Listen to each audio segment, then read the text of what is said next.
I'm David Martin Davies, and coming up on The Source, most rural counties in Texas regularly vote 80% or more for the Republican Party. This voting bloc overwhelms the big cities of Texas, who tend to vote for Democrats. The math works to keep Texas red, and this math applies pretty much across the country. So then why are rural areas so loyal to Republicans? This wasn't always the case. It's a recent development in politics. And this divide has grown beyond politics into a general animosity. The polarization between rural and urban America has grown into a vast chasm with frightening consequences for maintaining a united United States. Is there a way to heal the rural-urban divide? This is a community conversation. We want to hear from you. Call in at 833-877-8255. That's what's coming up on The Source, but first, this news. Support for The Source podcast comes from UT Health San Antonio, South Texas' largest academic research institution, where what is discovered in its labs translates into life-changing patient care. More at uthealthsa.org. Need to get rid of your property? Here's a simple solution. Donate it to TPR. Visit tpr.careasy.org/real estate donation to learn more. Live from the John L. Santico studio in downtown San Antonio, this is The Source from Texas Public Radio. I'm David Martin Davies. Frequently, when we talk about U.S. politics, we get caught up in the red versus blue or Republican versus Democrat, but maybe we should be talking about rural versus urban, the big cities versus the big country, because there is a rapidly growing divide between rural and urban communities. And the rural areas, they're winning. They have a lock on political power right now in America. It's the base for MAGA, and it is very loyal to the Republican Party. So how did this vast divide happen? Where is it going? We're joined by Trevor Brown, co-author of the groundbreaking new book, Rural versus Urban, The Growing Divide That Threatens Democracy. Trevor, along with his co-author, Suzanne Metzler, brings fresh data-driven insight into how this economic upheaval, political neglect, rising resentments, how they've transformed what was once a united electorate into two very distinctly hostile camps. And Trevor, welcome to The Source. Thanks for having me, David. Right now in the United States, we look at some of the major big cities, Portland, Chicago, Charlotte now, New York. We see the Trump administration sending troops to these cities. How does that relate to this discussion of urban versus rural? Yeah, it's an important and pressing question. And what we would say is it's largely symptomatic of this growing rural-urban divide that you described at the top of the show. So a lot of people might think that rural areas and urban areas have always sort of voted in the ways they have. Since the New Deal, we have pretty good evidence that urban areas have been the party of, or have been voting for Democratic presidential candidates and congressional candidates. However, rural areas, at least up until the 1990s, also tended to vote sort of in lockstep with urban areas. They tended to, if not every election, support Democrats. Starting in the 1990s, though, with the onset of what we describe as place-based inequality, the economy in rural areas really dropped out. Rural dwellers, particularly non-Hispanic white rural dwellers, shifted to the Republican Party. In the sort of second phase we document, rural areas, rural people began to feel like they were sort of left behind or sort of unheard by Democratic officials, and they grew increasingly partisan. And in the third phase we document from 2008 to 2020, we note that just conservative organizations have played an important role in locking down rural areas for Republicans. So yes, the president's recent rhetoric on cities reflects an important chasm in American life, but this divide has been growing for more than 2 decades now, and so we would say it's symptomatic of these broader political, economic, and organizational issues. Our phone lines are open. The number is 833-877-8255, 833-TPR-TALK. What have you seen? What have you noticed about the growing divide between rural versus urban? Are you a rural person? Do you consider yourself to be a country boy, country girl? What are your thoughts about this talk about the politics of place, and why does it matter? How does it impact national politics? But Trevor, I'm going to get back to what I was asking about with the sending of National Guard troops to these urban areas, Chicago, Portland, New York, wherever. It seems like, the rural areas have been told a story about how terrible these cities are, that they're falling apart, they're war zones. We can't let this happen. And so they say, okay, we'll do something about it. And then Trump will send in these troops. And then, having the troops there, they themselves create that reality. But before that wasn't really true. So is sending these troops to these areas, these cities, is this something that is satisfactory to people who live in rural areas?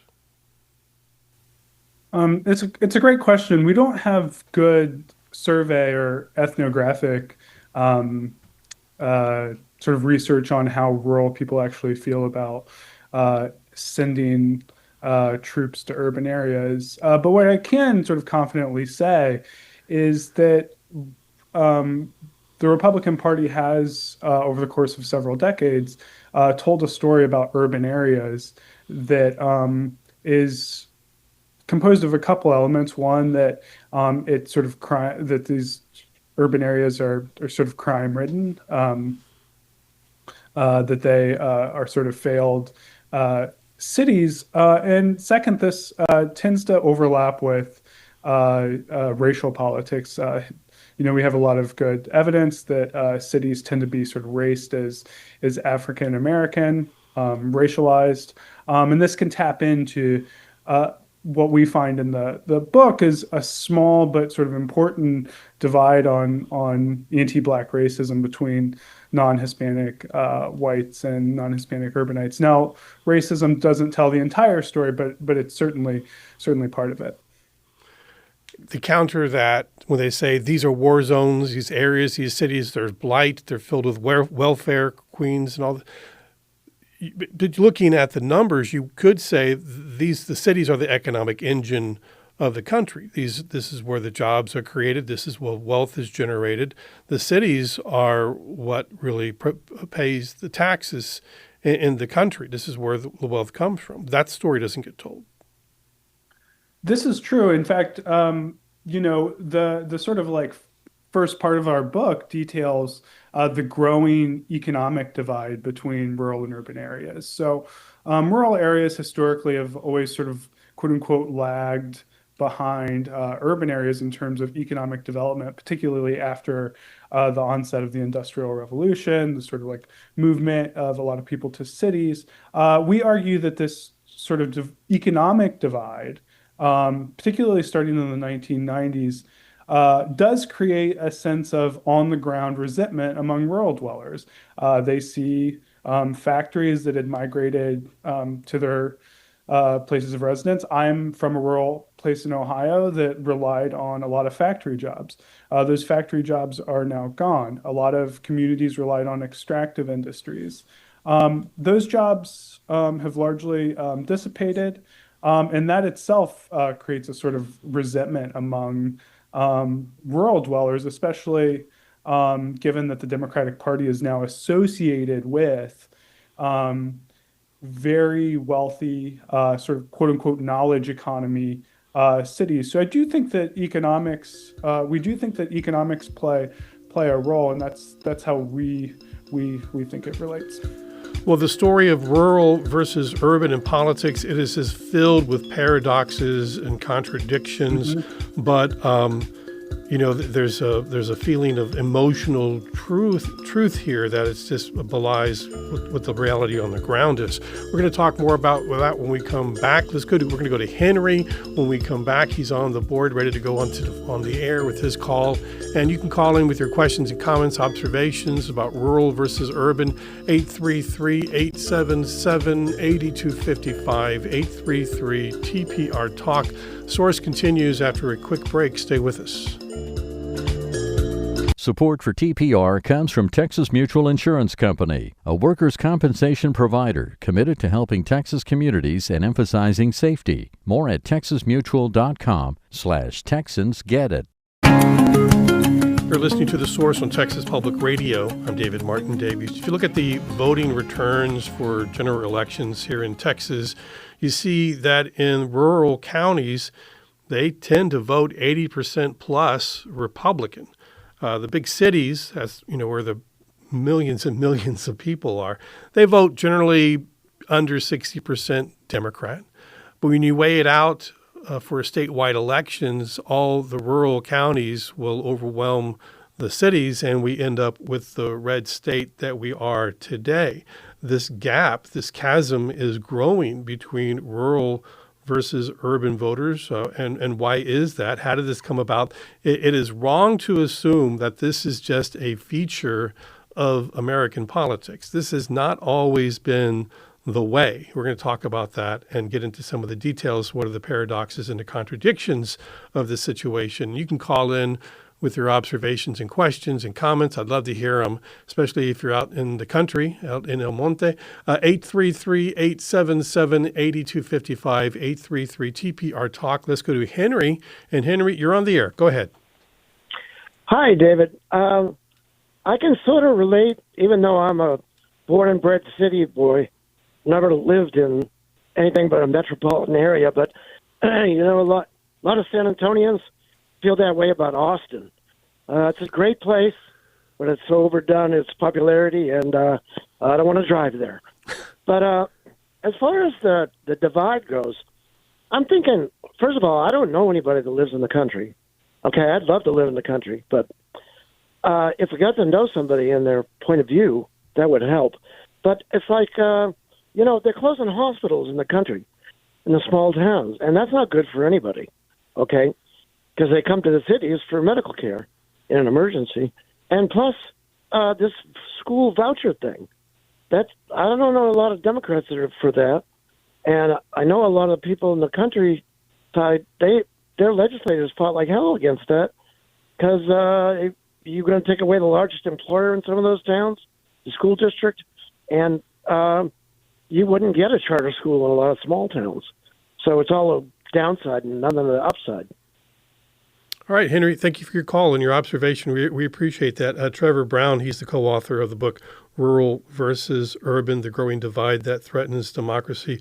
So what do you think about the observations that we had from Henry? I was actually unable to hear Henry's observations. Okay, we'll fix that on the board. But he was talking about how the country folks, they're losing health care. They're losing their rural hospitals in Texas. Texas is losing a lot of rural hospitals.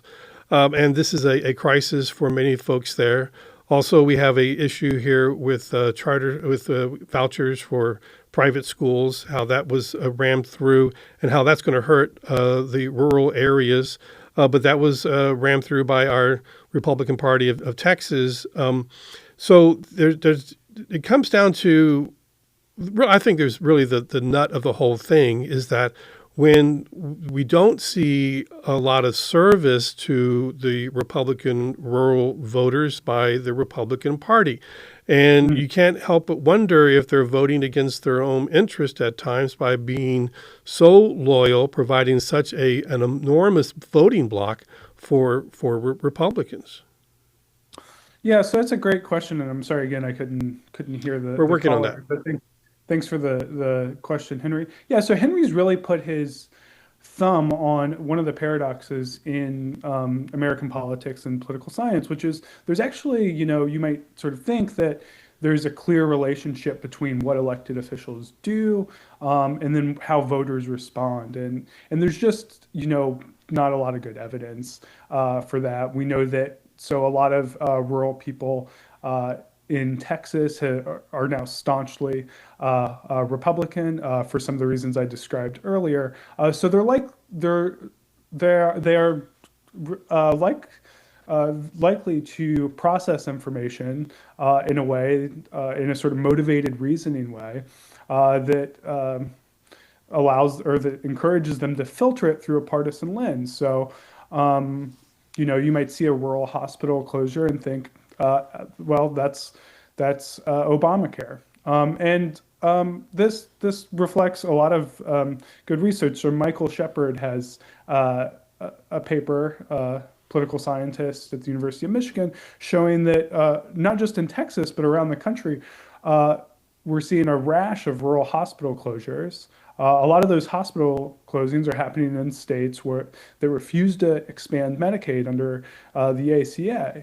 What happens when those hospitals close? A lot of voters actually turn to the Republican Party. Why do they turn to the Republican Party? Democrats have been the party that have owned the issue of healthcare.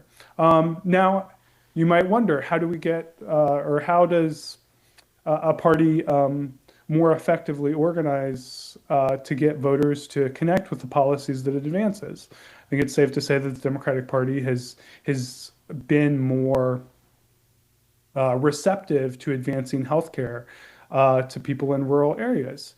We argue in the book that the Democratic Party needs to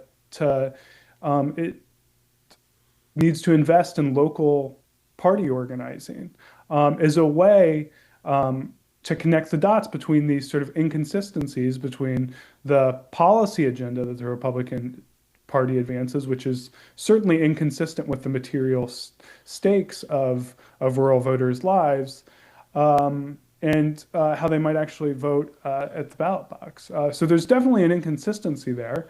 But in order for the Democratic Party to be competitive in rural places again, they need to invest in party organizing. Let's go to Steve on the phone. Steve, you're on the air. Go ahead. Hey, good conversation. Hey, I had a quick observation. The guy in the book wrote the book right off, started talking about how I'm rural. Rural people are racist. That was the big thing. And it's like, you guys don't understand what rural voters saw. You saw massive illegal immigration flooding our cities, our schools, our hospitals. You don't mention any of that as being a reason. You don't mention anything about men and women's sports, transgenderism, which is completely a Democrat concept. You don't mention that. You don't mention anything that they did teaching critical race theory and these radical policies in our schools. If you looked at some of the reasons that people voted Republican, instead of digging deep and trying to find little pockets of racism, you might come up with something. The Democrat Party doesn't need new offices in rural areas and new groups. They need new ideas that mesh with reality. All right, Steve, thank you for calling in. I appreciate that. Well, Trevor Brown, were you able to hear Steve? I was able to hear Steve. Thanks for the insights, Steve. Interesting to hear those ideas. So I would just say, one, we do not argue that racism explains all of the rural-urban divide. I think it explains some of it. We do have evidence that suggests that rural non-Hispanic white people have slightly higher scores of anti-Black racism, and those tend to push people to vote for the Republican Party. I would note, second, that we find that those attitudes only become active after rural areas become decimated by changes in the economy. So changes in the rural economy, jobs begin to disappear, sense of economic dislocation, status loss, factories are gone, et cetera, on down the list. Rural areas have been hurting. We hear that economically. To the point about cultural issues, we actually did an exhaustive analysis of public opinion on issues like gay marriage, funding for the police, other LGBTQ rights, abortion policy. We actually found that, a lot of people assume that the rural-urban divide is about, as Steve put it, ideas or culture war issues. We actually find that that's really not the case. Now, of course, you can look into any rural area and find someone who holds ideas about these issues. We respect their opinions, but they're just not all that different from how urban people see these issues. So they can't explain the big rural-urban gulf that is now sort of engulfing the country. But thanks for the call, Steve. So Steve talked about the reality that the Democrats need to respond to the reality of things. He mentioned mass immigration flooding the cities. That didn't really happen. You talked about men and women's sports. That's so rare. I've never actually have seen that or had any kind of experience connected to that. Critical race theory and radical theories being taught in our schools. Yeah, that's not really a thing. It doesn't really happen. So it does seem like, though, people who are living in the rural areas, they're hearing these things as problems. These are not real problems.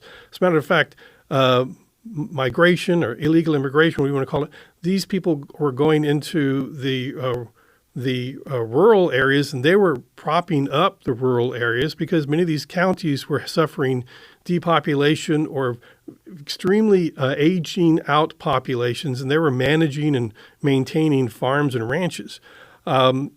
So, Steve, are these the real problems, or is this a messaging issue? Trevor. Yeah. So this is a good question. I tend to agree that that Republican elites have done a very good job of jumping on these issues. What we have found, again, exhaustively, so we interviewed several local leaders in several states across the country for the book. And these issues, even when we asked about them, just did not come up as salient issues in people's lives for rural people. What came up again and again and again is that rural people do feel that their community has lost out economically, that Democrats, have foisted policies on them without their consent. Again, as I mentioned, there's not a ton of disagreement on public policy as far as we can tell between rural and urban voters. What we do find is that rural areas often feel like they're left out of decision-making processes. But it's just the opposite is true, because the rural areas control Congress. They control Senate. They, put, Donald Trump in the White House. That is this MAGA base. Yeah, sure. So, I think that both things can be true. It can be the case that, rural voters who make up, they only make up 20% of the electorate, so they're not in any ways sort of dominating politics. The argument we make is that there's a small but important electoral advantage that is given to the party that dominates rural areas. Historically, we haven't had a political party dominate rural areas. Currently, it's the Republican Party.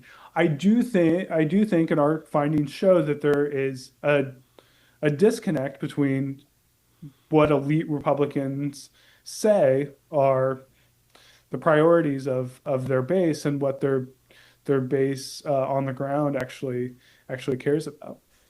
All right, so we're going to take a break here. We're going to continue talking about the gap, the political divide between rural and urban America. It's no longer a metaphor. It is becoming a crisis with consequences that are frightening. So we're going to see, where is this schism going? Where is it taking America? And we're going to hear from our callers. We've got several here. We've got Frank, Donnie, and Robert. We'll get you on the air when we come back from this break. And if you want to call in, the number is 833-877-8255. Having a conversation with Trevor Brown. He's the co-author of the new book, Rural versus Urban, The Growing Divide That Threatens Democracy. He co-authored it with Suzanne Mettler. And we'll be right back after this. This is The Source on Texas Public Radio.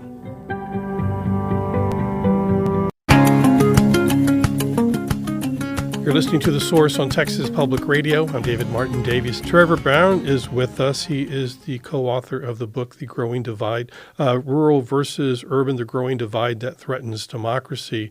Let's get back to the phones, 833-877-8255. Let's go to Donnie. And Donnie, you're on the air. Okay, yes, good afternoon. Well, I'm just going to see if I can quickly share just personal experience. In the 90s, I was a very young man, mostly concerned, changing diapers and, paying a few bills. But I'm from that background. My folks and many in the area, ranching background. Okay, since World War II, there was a wool and mohair incentive, sheep and goats. And, of course, I remember in the 90s, that got taken away. And basically, I was very disappointed. I was just a hand, I didn't know nothing. Didn't get to work sheep no more. People quit because they lost the government payment. And there's a good many who got a little, feel a little bit, I think, too much entitled to it. But anyway, everybody believes in a safety net, but there's times it turns into a gold mine. Anyway, there's some other things. Like I say, I was young. There's stuff spoken about taxes and ad valorem and on properties and estate, death, whatever. I'm not even sure if all that stuff was correct. There's that taxes was talk. That's kind of a boogeyman. Anyway, okay, so that's kind of my short spiel on that. All right. Well, Donnie, okay, thanks. There's one more thing. Could I add one more thing? Yeah, for sure. Go ahead. Okay. Back in about 2012, my home county, right smack dab in the heart of Texas, basically, about 9,000 people live there. 2012 election. Well, of course, we know who was in office 2012 going for re-election. Anyway, everybody liked the county judge. He's a Democrat, been there for 12 years. Anyway, a day or two after the election, they said, well, where'd the county judge go? And thought, well, people, y'all got on that machine and you hit that button that said straight ticket Republican, so you kicked out your county judge that everybody liked. Anyway, people might have had a long face for maybe about 3 hours, and then they pretty well let it roll off their shoulder. But anyway, thanks for your time. All right. Well, thank you, Donnie. We no longer have straight ticket voting in Texas, so that's no longer an issue. Trevor Brown, we heard a little bit about the economic resentment from Donnie there. Yeah, so thanks for the call, Donnie, and thanks for sharing your personal story. Yeah, I mean we've seen this happen in rural economies across the country where the agricultural industry, which used to be a really important part of rural America and still is, underwent loads and loads of deregulation. Some of that happened when Democrats were in office, and they sort of owned the blame for that.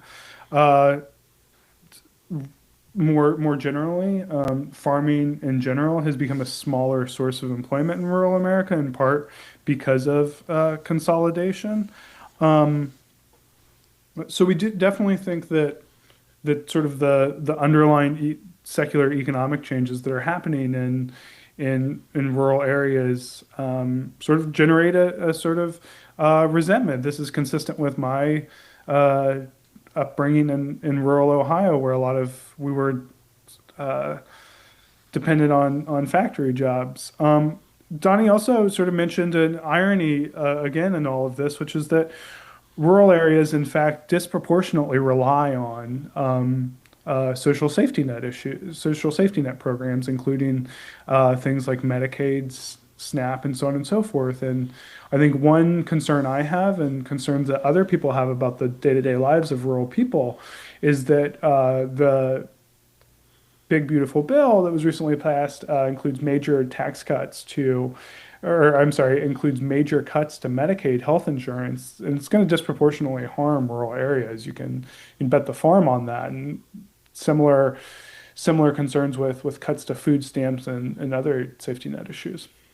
Well, a lot of people in the rural areas have bet the farm on voting Republican, and we'll see how that goes. But as you say, rural Americans use SNAP at a higher rate than urban Americans. There are higher poverty rates in rural areas, so school lunch programs and breakfast programs are going to be cut back as there are cuts to the USDA rural development programs. The Farm Bill is one of the largest federal spending bills. It directs hundreds of billions of dollars towards rural America, but that goes mainly towards corporate farms, doesn't end up in the hands of the people in the rural areas generally. And so it does those support farm income, guarantees crop insurance, funds rural development grants, keeps agriculture viable even in unprofitable years. So there's a lot of government spending that goes into rural areas, but I don't think it's getting into helping enough rural people. Is that a problem? Sure. So one part of Donnie's call that's really important is the sort of like distinction between safety net programs and jobs. And what we have found in our field research and what other researchers have found is that rural people, and frankly urban people too, would much rather have a decent paying job than they would a check from the government. I've been told nothing stops a bullet like a good job. It's also something that, deals with, violence. Yes, exactly. So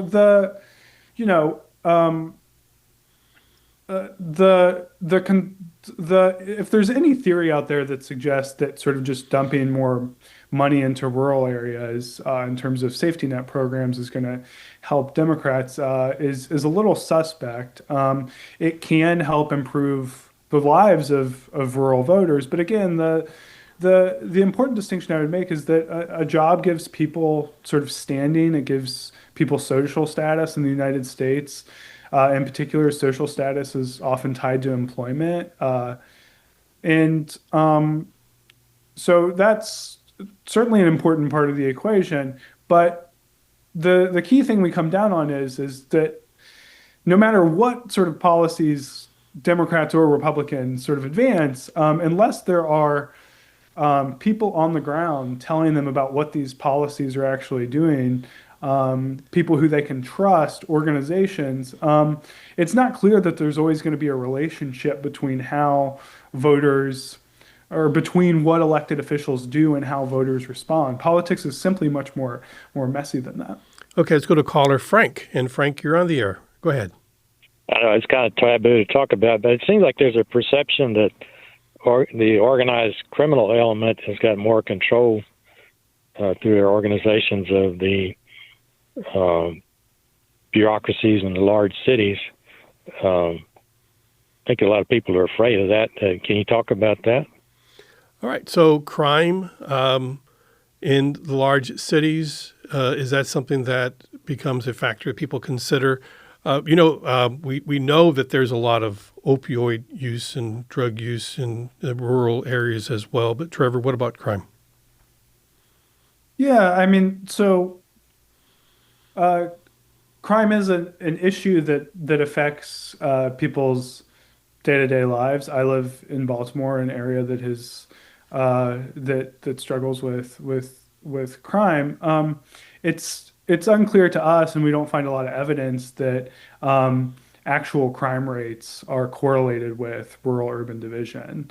A lot of crime also happens in my rural home county in Ohio. You mentioned opioid overdoses. Those are a major problem in rural areas. We know statistically.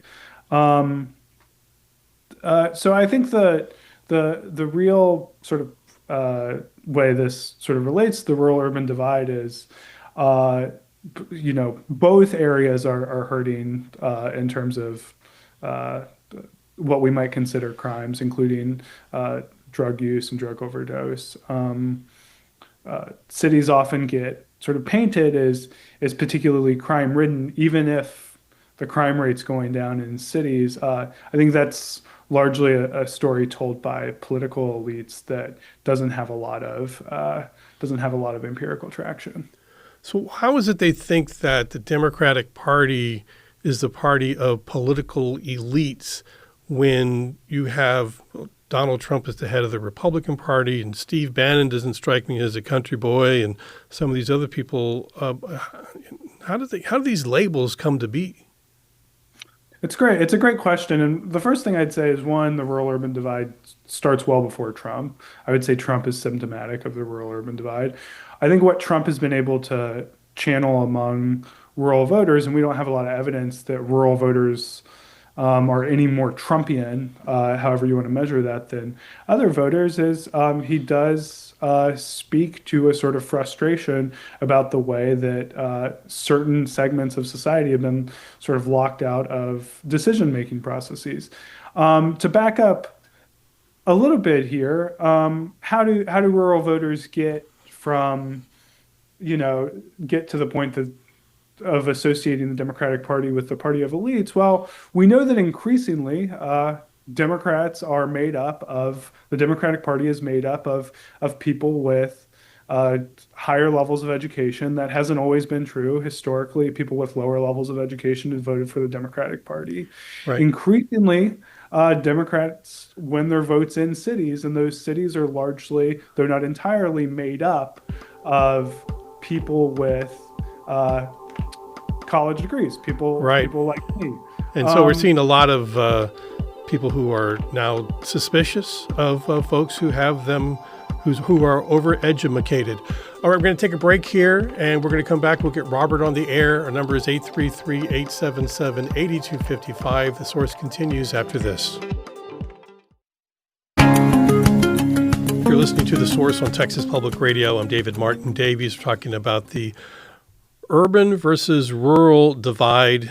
We see that in rural areas, they don't outnumber the people in the big cities in Texas, but because they vote in such basically uniformly for the Republican Party, they're able to basically keep Texas red.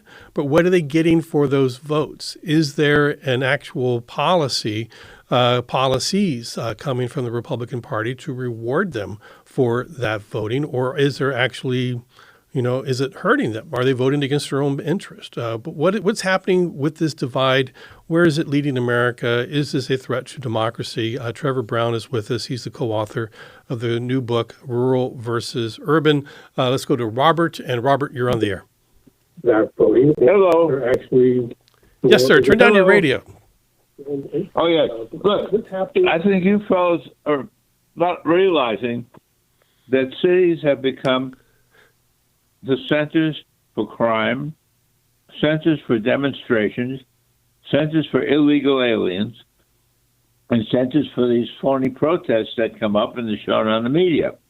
I mean, and I think there's another thing between rural and city, as cities are mostly run by, there's mostly people who adhere to the Catholic Church in cities, and in rural communities, they're Protestant. Now, the Catholic Church in America has gotten $5 million from the Congress to welcome illegal aliens in the country. All right. Thank you very much, Robert. Appreciate the disinformation you're spreading there. So, Trevor Brown, what about religion? How does religion enter into this? You go to a rural area in Texas, the first thing they ask you is what church you go to. This is a fantastic question.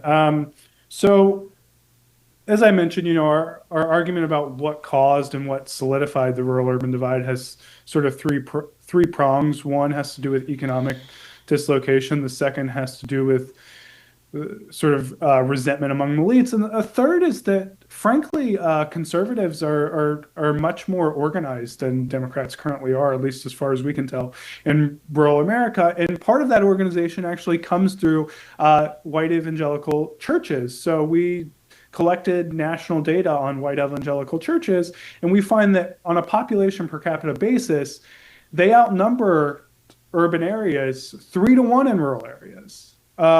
And, we run some analyses and find that, the mobilization of conservative churches in rural areas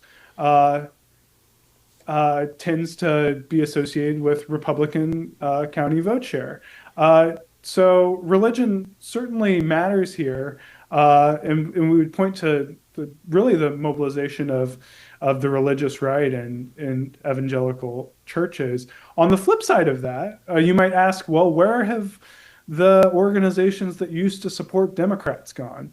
Well, in the book, we show that, a lot of people tend to think of unions as urban sort of based organizations. We have a lot of evidence of that. We actually turn up new evidence that shows that, in part because a lot of manufacturing and coal jobs were in rural areas, union decline has happened quite significantly in rural areas as well. And those used to be organizations that would maybe encourage folks to vote for Democrats or encourage people to split ticket votes. So there's a real organizational asymmetry right now between Republicans and Democrats and on the rural urban side. And the white evangelical churches are a major part of that. So we've seen the rural vote so strong for the Republican Party, and they're able to keep the Republican Party. And with the structure, the way politics or the government is structured in the United States, it favors low population areas, with the Electoral College, with the way the Senate is set up and the way the Senate is set up favoring low population areas, it has put in the Supreme Court. So there's a lot of structure there that supports, the rural areas. So why is that a problem? How is this a threat to democracy? So our concern is that the contemporary Republican Party is, frankly, one that is organized around principles that are anti-small d democracy. The party is full of elected officials who have denied election results, who have simply decided that the rule of law should not contain them. The contemporary president is clearly trying to consolidate power right now in a way that is pretty visible, sort of putting pressure on media organizations, putting pressure on universities. Our concern is that the combination of a really radicalized Republican Party, and you put that in combination with the way that several institutions favor rural areas, you put those in combinations, and the Republican Party is able to win very close elections and hold power in all three chambers without necessarily representing the majority of the country. So if you look at just the Senate, the last more than 10 times the Republican Party has held the Senate, they actually have not represented a majority of the country. So we think, now, one caveat of the population of the country. Yeah. They represent the majority of the states, which, that's depending on your view, where does the power reside? Does it reside in the states or in the people? Sure. But we trace this across several institutions.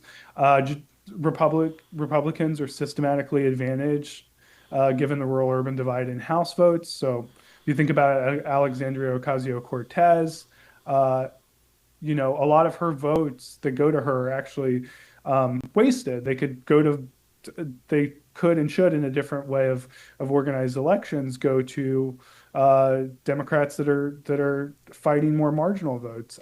Because her district is packed.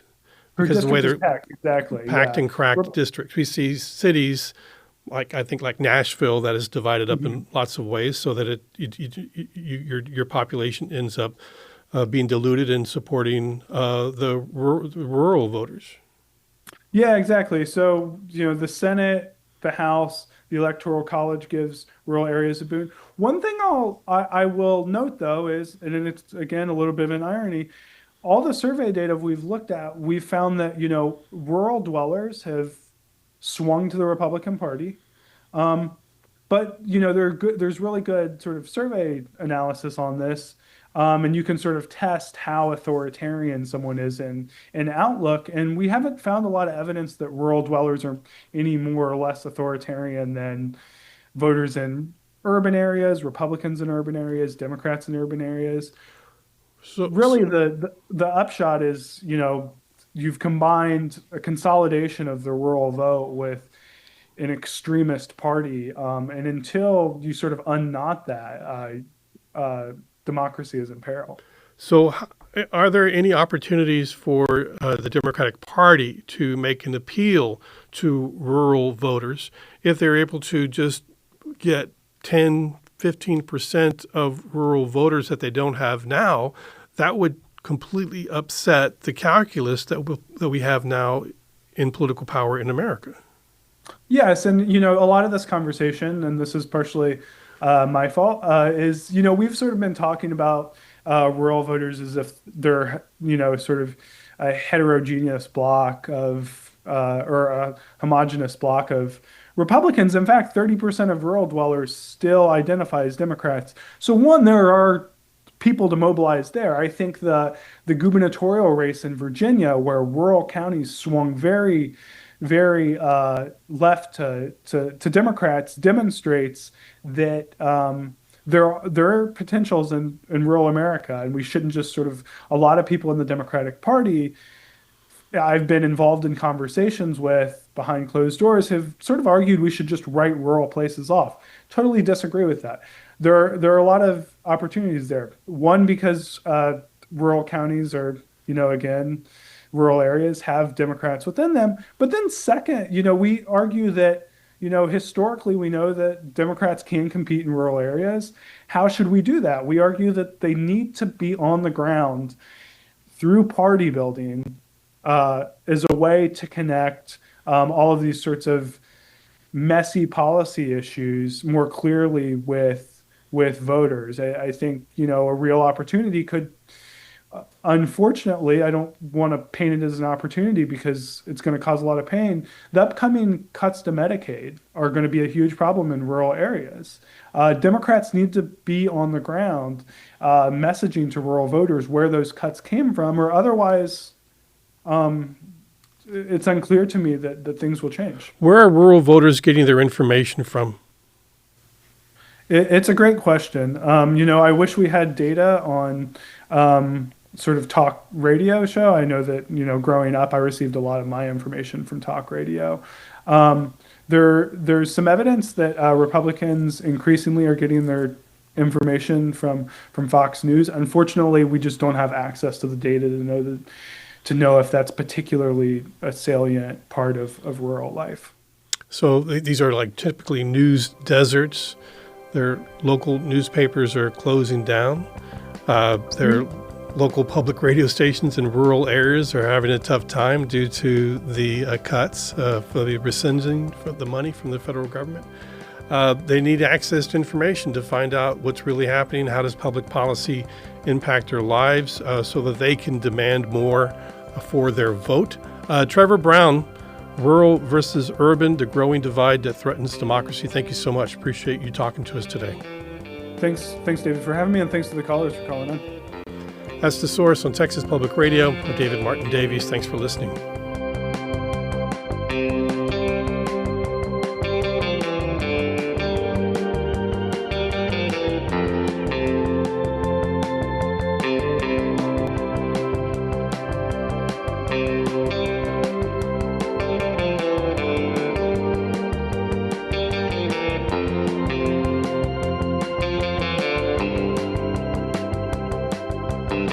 This has been The Source on Texas Public Radio. The Source is hosted by David Martin Davies. Tim Gutierrez is the show's producer. Additional production support from Steve Short, Ruben Garcia, Yvette Benavides, and Dan Katz, Vice President of News. The Source is made possible with support from the Gladys and Ralph Lazarus Foundation.